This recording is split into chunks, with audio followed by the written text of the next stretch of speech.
Muitas vezes nós pensamos que nossa vida deve fazer algo grande, não é?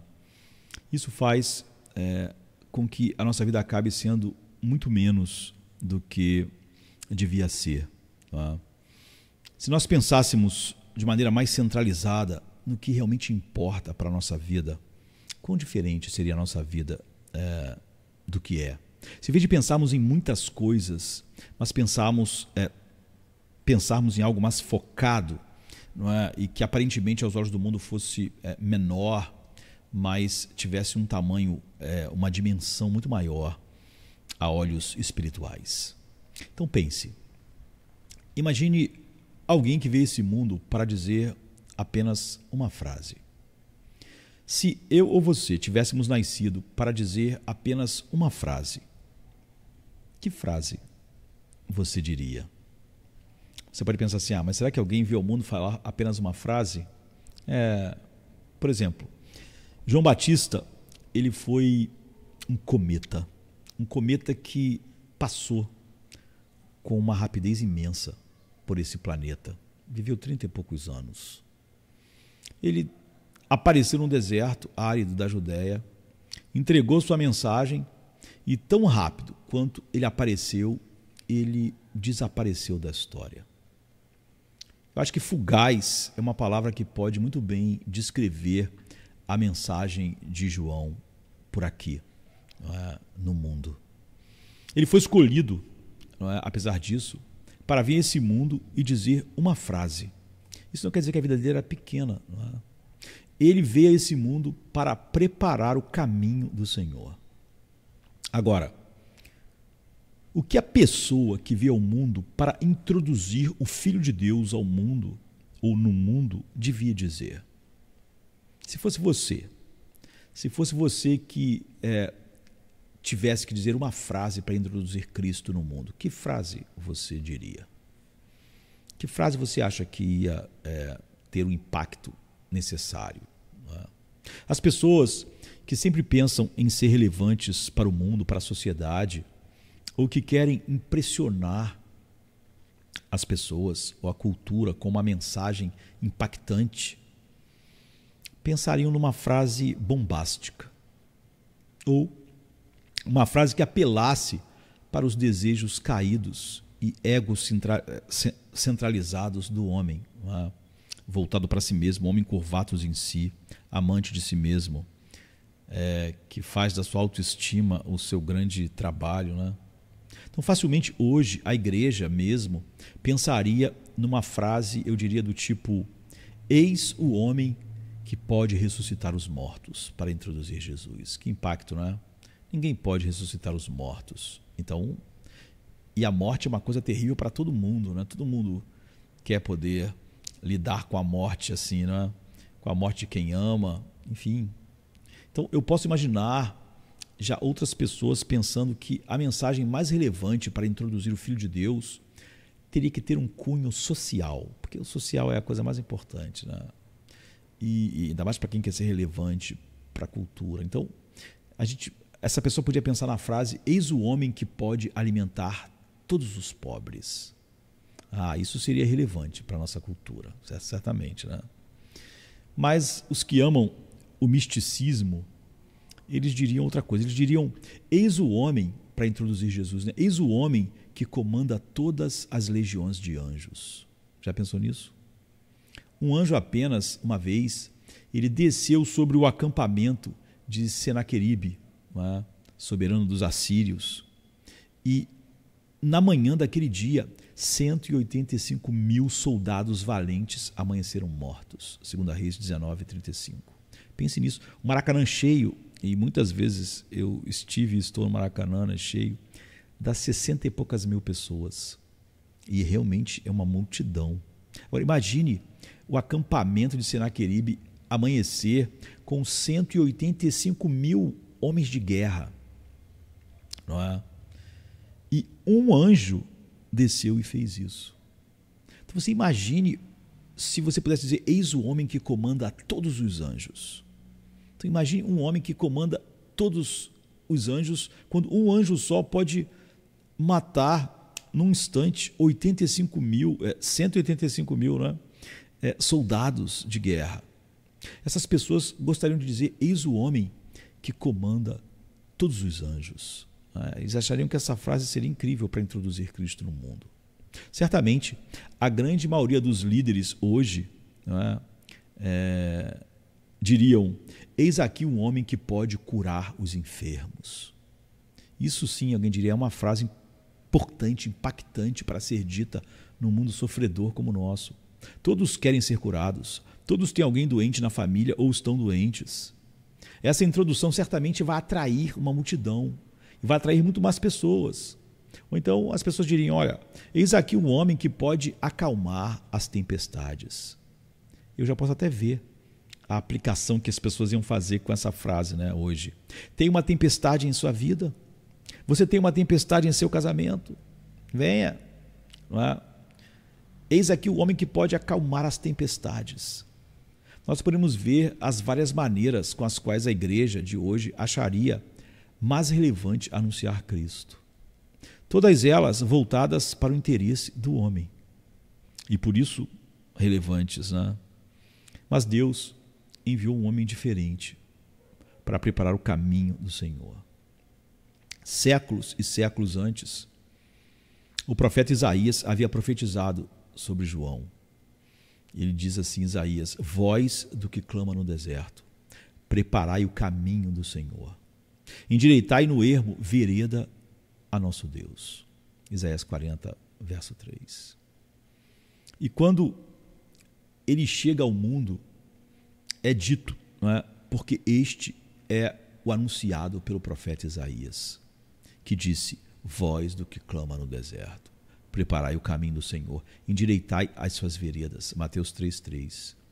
Dele, de João, o próprio Jesus, né, o próprio Cristo disse: e eu vos digo que entre os nascidos de mulher não há maior profeta do que João Batista. Lucas 7, 28.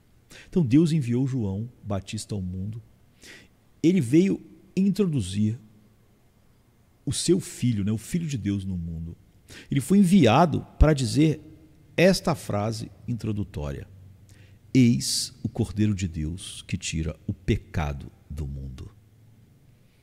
A tragédia é que a igreja hoje discorda de Deus. Não acha que essa é a frase mais importante, nem que vai ser impactante para a sociedade. A sociedade está interessada no pecado? Será que a frase mais importante para atrair e ser relevante para a nossa cultura seria: eis o Cordeiro de Deus que tira o pecado do mundo? A tragédia, como eu disse, é que a igreja discorda de Deus. O que Deus está dizendo com isso? Ele está dizendo: qual é o problema com este mundo? Por que meu filho amado se esvaziou e desceu?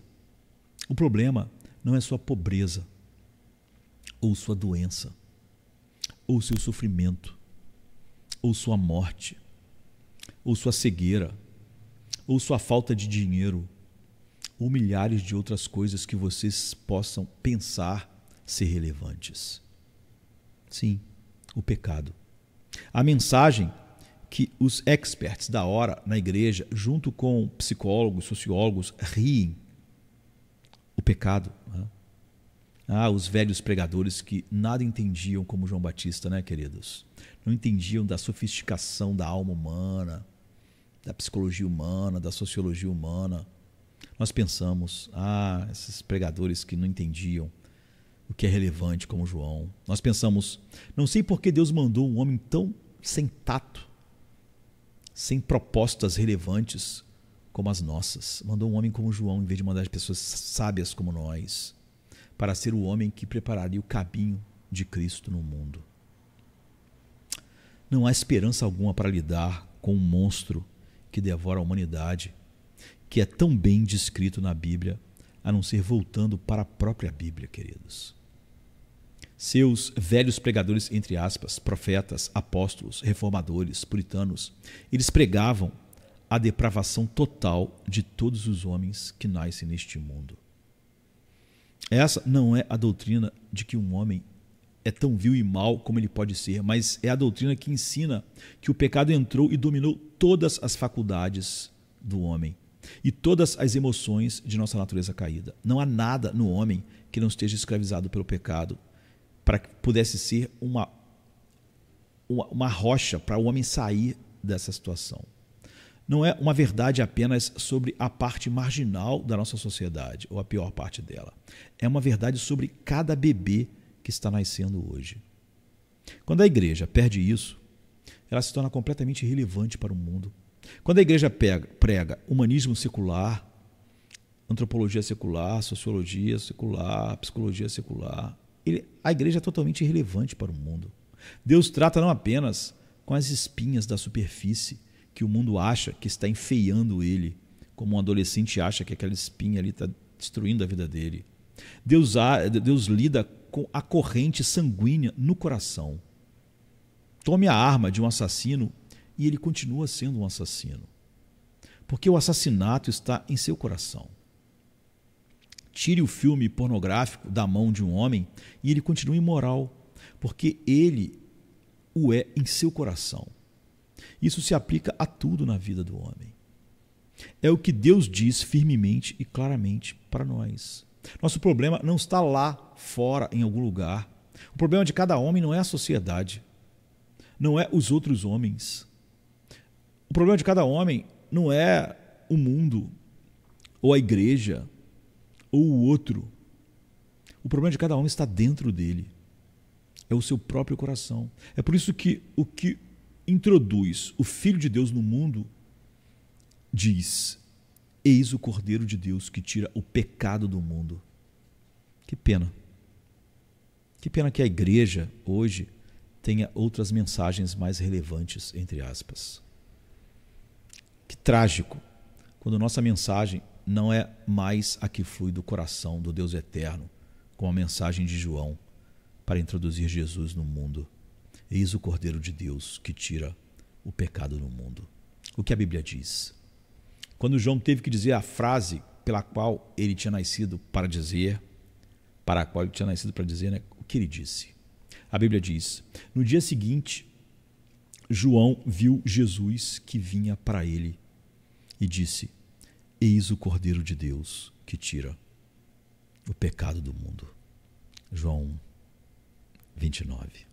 É sexta-feira chega trazendo a noite seu manto. Jesus em súplicas, enquanto Pedro sucumbe ao encanto do sono. Judas, com seu beijo, selou o destino. Traição que esboça o pranto no silêncio da noite, a esperança parece se esconder, mas o eco do domingo aos poucos começa a nascer. Pilatos em sua indecisão, o sinédrio em conspiração, a turba em escárnio desconhece a ressurreição. Discípulos fugitivos, corações partidos, Maria em lágrimas, Pedro nega, o galo canta anunciando a manhã que tarda. É sexta-feira, clama a criação, mas o domingo se anuncia, trazendo redenção. Nosso Salvador, sob o peso da cruz, caminha entre a multidão que zomba, sua santidade diminui. A coroa de espinhos, o sangue que escolhe marcas de amor infinito. É a sexta-feira, mas a esperança do domingo não está tão distante. Elevado na cruz, entre criminosos a dor se faz presente. O véu se rasga, a terra treme, o céu escurece, um silêncio envolvente. A pedra Os guardas se postam, a vigília começa, mas a promessa do domingo no coração ainda aquece. É sexta-feira, mas não é